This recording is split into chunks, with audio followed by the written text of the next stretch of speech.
Welcome to the Slop Temple. We pray this video helps. In this video, I will explain how to make chicken crispy. First, ensure your chicken is perfectly dry. Patting it down with paper towels removes surface moisture, which is crucial for crispiness. Consider brining your chicken for at least 30 minutes in a simple saltwater solution. This adds flavor and keeps it tender.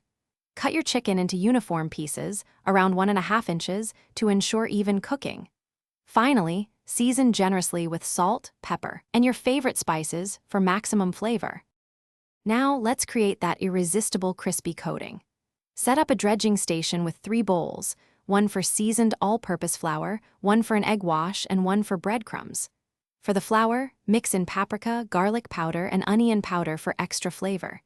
Dip each chicken piece first into the flour, then into the egg wash, and finally, coat it thoroughly in the breadcrumbs. Make sure to press the breadcrumbs firmly onto the chicken to create a thick, even layer. The frying technique is key to achieving that perfect golden crispiness. Heat a neutral oil, such as vegetable or canola oil, to 350 degrees Fahrenheit. It's crucial not to overcrowd your pan. Fry the chicken in small batches to maintain a consistent oil temperature.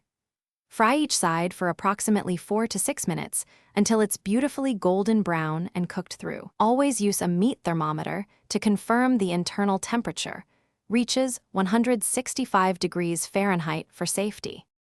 After frying, the final step is crucial for optimal crispness and flavor. Transfer your perfectly fried chicken to a wire rack placed over a baking sheet. This allows any excess oil to drain away, preventing the bottom from becoming soggy. Let the chicken rest for at least 5 minutes before serving. Resting helps the juices redistribute throughout the meat, ensuring it stays moist while the coating remains wonderfully crisp. Serve immediately with your favorite dipping sauce. Thanks for watching.